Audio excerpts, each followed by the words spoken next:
The Vareth armada sliced through the void. 3,000 warships bearing down on the Karanis system. A lone Terran ally, defenseless. All vessels, engage attack pattern Sigma. Wipe them out and leave nothing standing. Before the first torpedo left its tube, every reactor core on every ship shifted from crimson to an unnatural teal. Alarms erupted. A young Vareth officer shouted from the pit, but his words were lost in the rising panic of cascading system failures.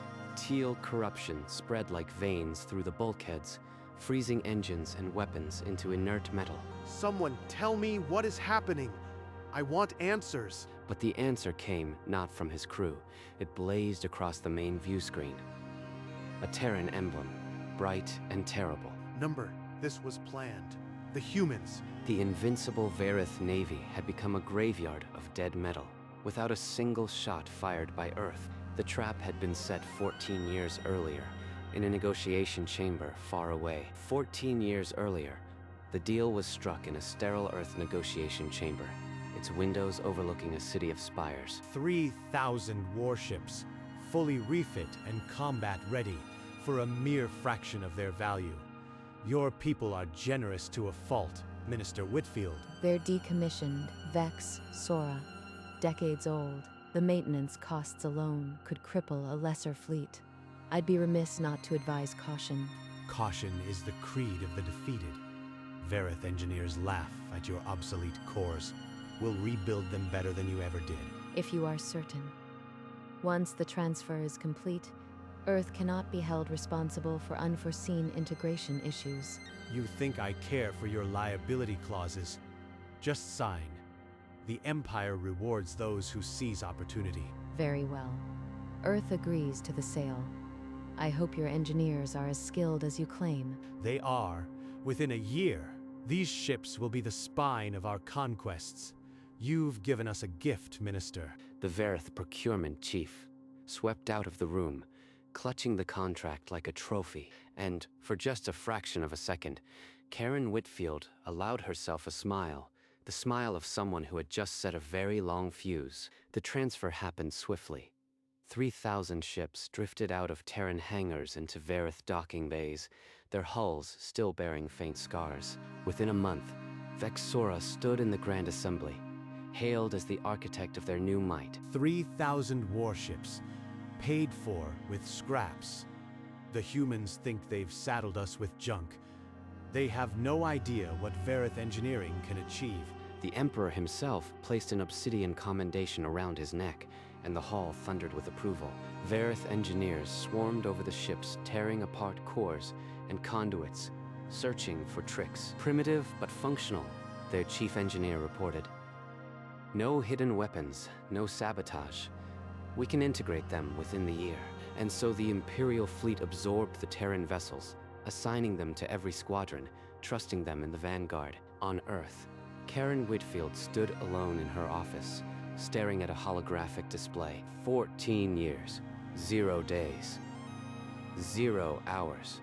She tapped the screen, and the countdown began. Somewhere in the void, 3,000 Terran reactor cores hummed with dormant purpose, waiting for a signal that would not come for over a decade. 5 years of war unfurled.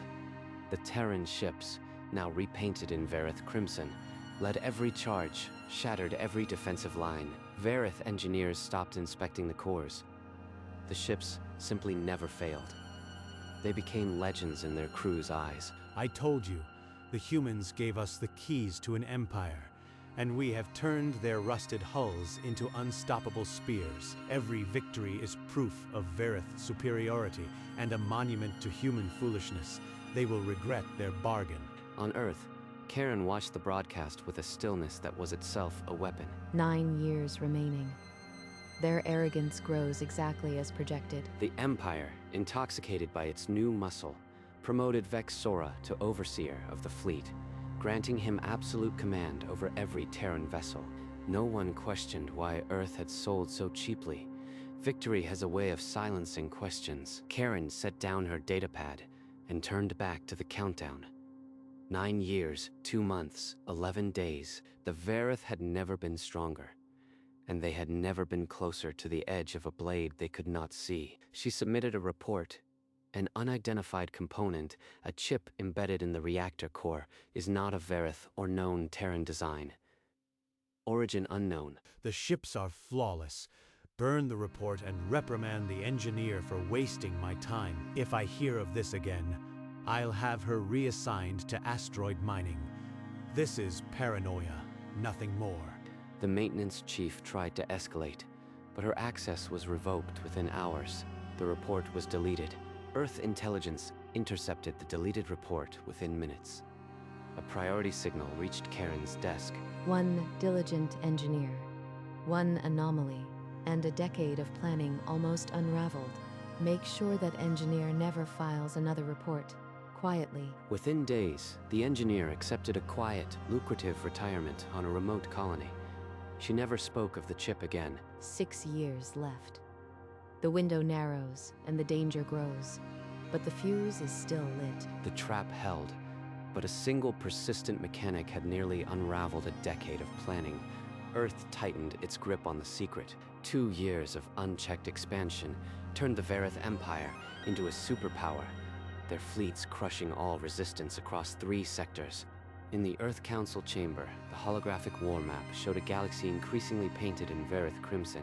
Voices of alarm rose. I hear them whispering. Activate now. Destroy the ships before they reach our borders. They see a snake, not a snare. We wait. Every ship must be in position. If we activate early, half their fleet survives, and we trade a decisive blow for a prolonged war. Her words were ice. The Council, though restless, had no counter to the cold logic of total commitment. They deferred, as she knew they would. Back in her office, the countdown clock on her desk read 3 years, 8 months. They think I enjoy the waiting. They have no idea what it costs to hold the blade steady until the perfect moment. The Verith war machine rolled on, their triumphs broadcast across the galaxy. Every conquered world fed the illusion of invincibility. Every victory cements their dependence on a weapon they think is their own.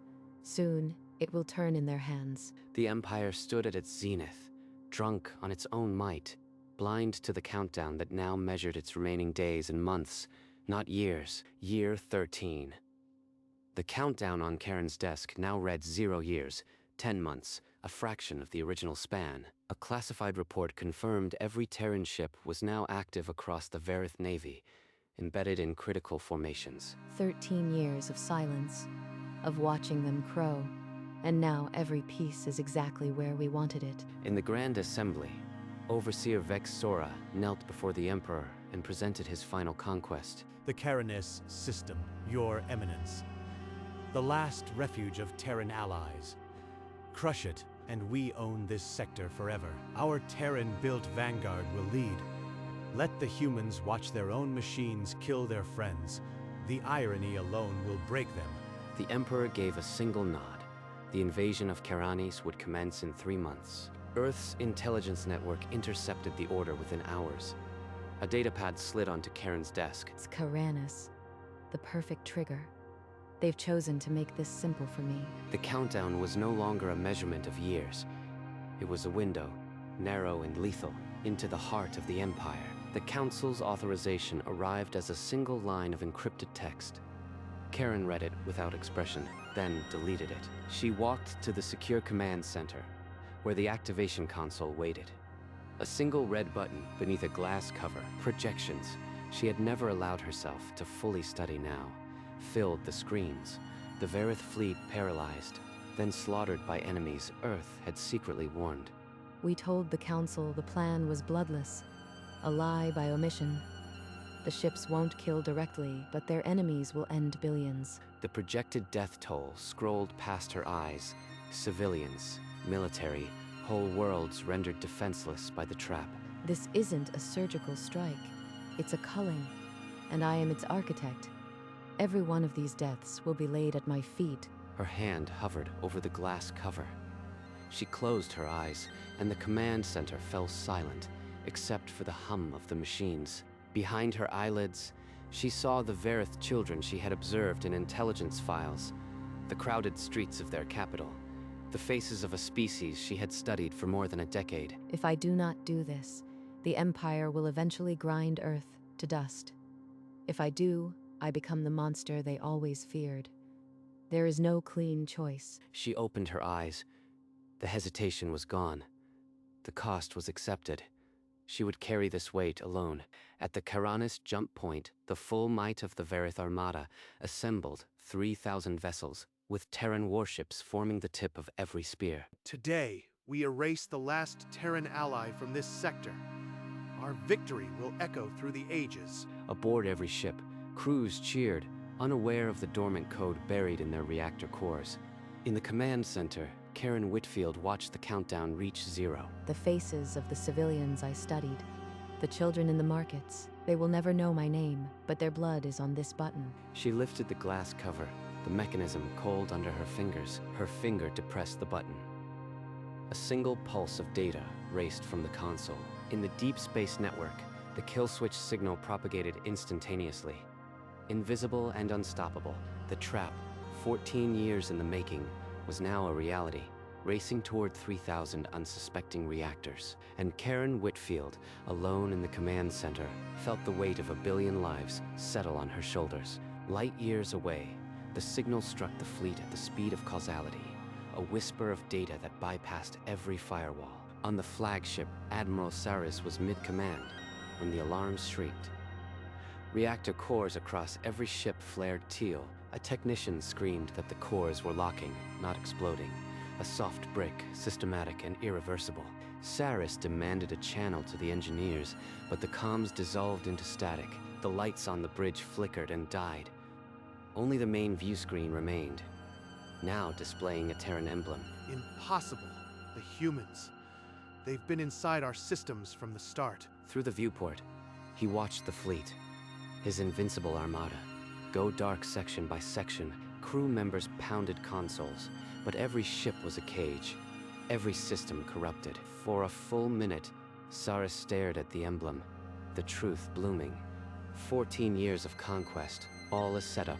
The Terran trap had closed, and not a single Verith vessel could move. The flagship's escape pods fired in a desperate exodus, but only a fraction of the crew made it before the launch bays seized. Abandonment is treason. Stand your ground. We will break this lockout. But the weapons arrays refused to charge.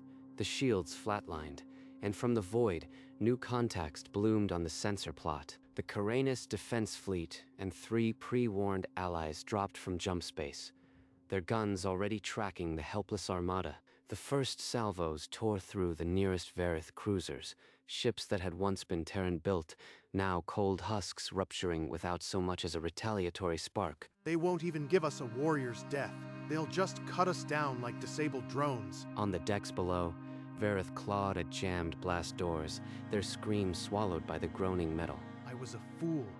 The humans never sold us ships. They sold us our own obsolescence. A final torpedo, aimed by the Karanis flagship, streaked directly for the bridge viewport, and the last image in Admiral Saris's eyes was the Terran emblem still flickering. The bridge dissolved in an expanding sphere of molten metal. The Verith Navy's greatest commander died, knowing he had been a puppet from the first day of the sail. Across the Verith Empire, in every system, the same death unfolded simultaneously. Ships locking, crews panicking, enemies descending. The fleets that had terrorized 3 sectors became silent tombs, their Terran-built hulls cracking under relentless bombardment without a single defensive shot. In the Grand Assembly, panicked reports flooded the Emperor's throne room, a cascade of disasters that no one could halt. A single name echoed through the chamber: Vex Sora. Guards seized him from his quarters, stripping him of rank and dignity. Your Eminence, I am blameless. The humans deceived us. The ships can still be salvaged. The Emperor's voice was ice.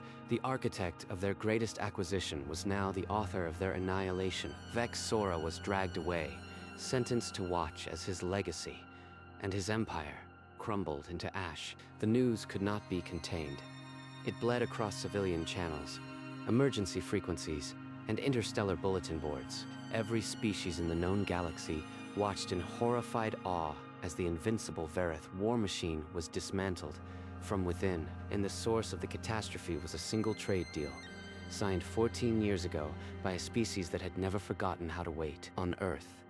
Karen Whitfield sat in her dark office, the countdown clock frozen at 0, its purpose fulfilled. The numbers on the casualty reports scrolled by. Billions. Every digit a world I helped turn to ash. Aides placed the formal reports before her. She nodded once, face a mask carved from stone. The council called it strategic genius. They don't know the arithmetic of souls I've condemned. She set the commendation aside, unread. The silence weighed more than any celebration. She rose and walked to the window. The city lights of Earth glittering far below, indifferent to the slaughter. I saved Earth. I ended an empire. And I am now the architect of a graveyard. There is no triumph here. A single tear traced a slow path down her cheek, falling into the darkness. She did not wipe it away. In the solitude of her victory, she allowed herself that single act of honesty. The Terran victory was complete, and its most faithful servant would carry the weight of every life it cost until her own ended. A decade passed. The Verith Empire shrank to a handful of impoverished worlds, their great armada now scattered debris in the void. The galaxy had watched and learned. No one forgot who had sold them those ships, or why. A diplomatic communique arrived on Earth from a newly contacted species, politely declining a generous Terran trade offer. The message was brief. We have studied the Verith records. We respectfully decline. The galaxy remembers. Karen Whitfield, retired now, sat by a window overlooking the city she had sworn to protect. They remember. Not our generosity, not our art, only the trap. And that is enough to keep them at arm's length. A faint, bitter smile crossed her lips, the same smile from that negotiation chamber. Aged by years and guilt, the lesson had become a saying across 100 worlds. Never accept a Terran bargain. She set the datapad down and watched the stars emerge, the weight of billions still resting on her shoulders. And in the void, the wreckage of 3,000 Terran ships drifted forever, a silent monument to the cost of a deal too good to refuse. Deep within the eternal night, the wreckage stretched across a light second of void, a graveyard of empires. A single hull fragment tumbled past, ancient and forgotten. The ghost of a Terran frigate, its reactor core, a shattered black tear on its flank.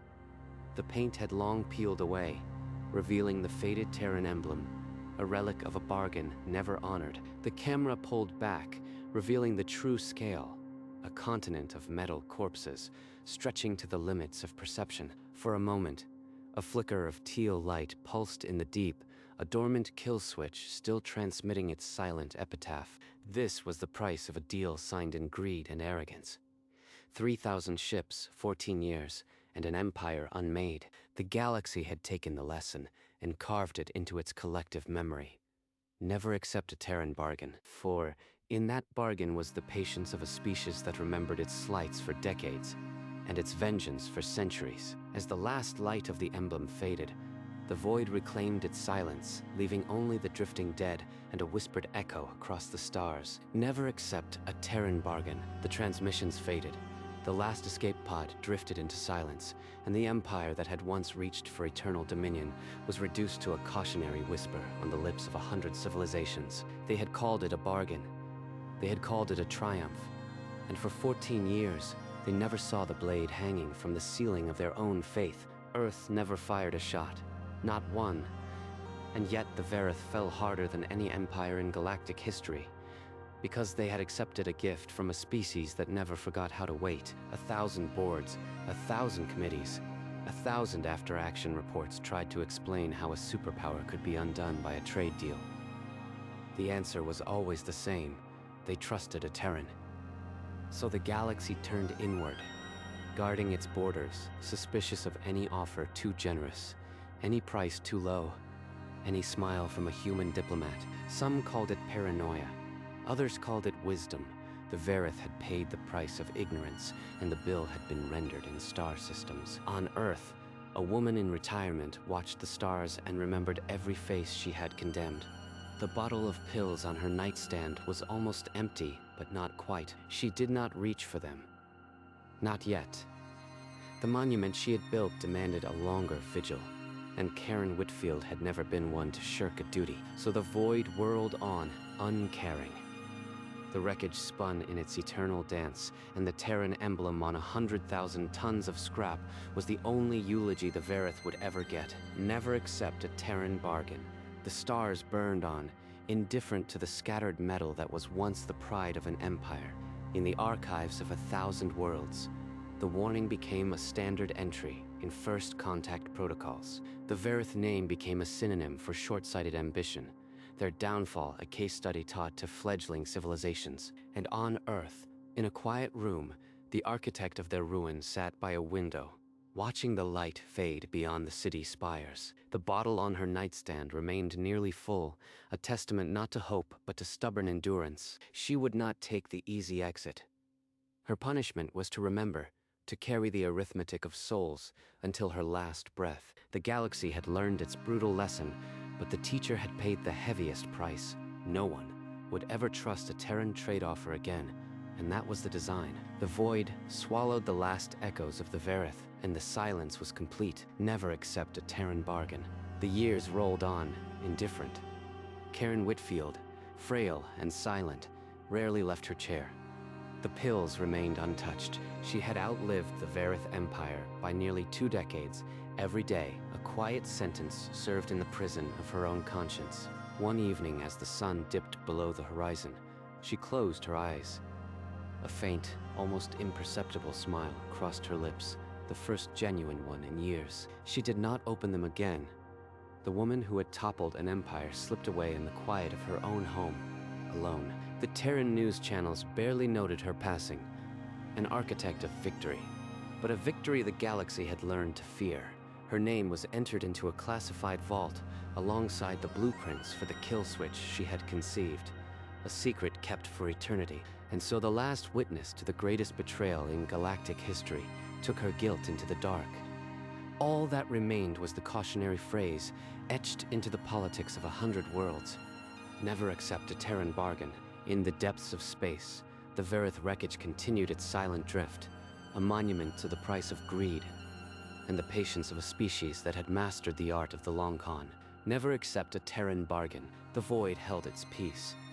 For centuries, the Verith graveyard remained untouched, a sacred zone of wreckage that no salvage crew dared approach. The lesson had become so ingrained that parents on 100 worlds told their children, beware the Terran smile, for it conceals a 1,000-year memory. The Terran Council never commented on the affair, but every new trade envoy was trained in the subtle art of the long con, and the phrase echoed through every negotiation hall, every backroom deal, every first contact. Never accept a Terran bargain. It was not a threat, it was a historical fact. A single trade deal had ended an empire without a single shot, and the galaxy would never forget. The wreckage itself became a pilgrimage site for diplomats, a grim reminder of the cost of arrogance. And at the heart of the wreckage, a single Terran emblem still clung to a twisted hull, its teal glow long dead, but its meaning eternal. One night, a century after the collapse, a faint signal pulsed from the wreckage, the last dying breath of a kill switch, a whisper that said, "I was here." Then, silence reclaimed the void. The universe rolled on, unmoved. Never accept a Terran bargain. Centuries later, the Verith graveyard saw its first intruders, a desperate salvage crew, seeking rare alloys from the ancient hulks. Their sensors detected a faint teal pulse, a dormant kill switch, still flickering after 500 years. The captain, his scales bristling, quoted the ancient warning. The crew, without a word, turned the ship around. The graveyard remained inviolate, a testament to the power of a single, patient act. The Terran Trade Ministry kept the kill switch blueprints locked in a vault that required 7 keys from 7 different nations. Diplomatic cadets on Earth were required to recite the story of the Verith before their final exams. Never accept a Terran bargain became not a warning but a law of interstellar relations, enforced by collective memory. On the ruined Verith homeworld, a monument depicted a human hand offering a ship with the words carved in obsidian, "Never accept," and the void wheeled on, unmoved, until the stars themselves burned out. Never accept a Terran bargain. In the archives of the Earth Trade Ministry, a young cadet stood before a glass display, the original contract, signed 14 years before the fall. Her instructor recited the lesson as they all did. The Verith thought they had the deal of a millennium. Earth simply waited. Outside, the city of New Geneva glittered. Unaware of the weight of the document that had shaped interstellar law, the cadet touched the glass. Never accept a Terran bargain, she whispered, the words now a mantra. Far across the void, the Verith wreckage still drifted, a pilgrim's destination for those who wished to see the price of ambition. There, among the dead hulks, a single Terran emblem remained. Its teal light long faded, but its meaning sharp as the day the trap was sprung. The lesson had outlived its teacher. Karen Whitfield's name was forgotten, but her legacy was carved into the architecture of civilized space. In every negotiation chamber, in every first contact briefing, the phrase was etched into the protocol. Never accept a Terran bargain. It was not a threat.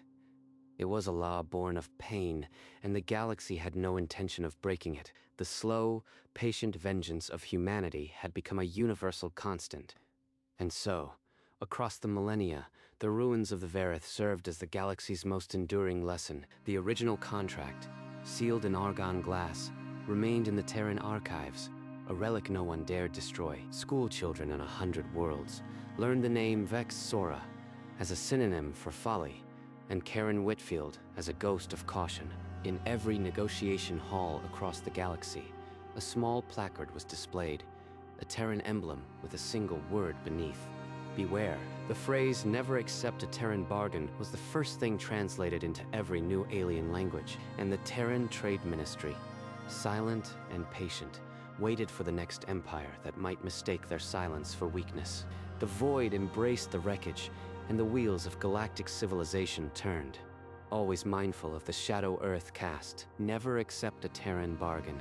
The lesson of the Verith was carved into the fabric of space-time itself, an echo that would outlast every sun. And the humans quietly waited for the next bargain.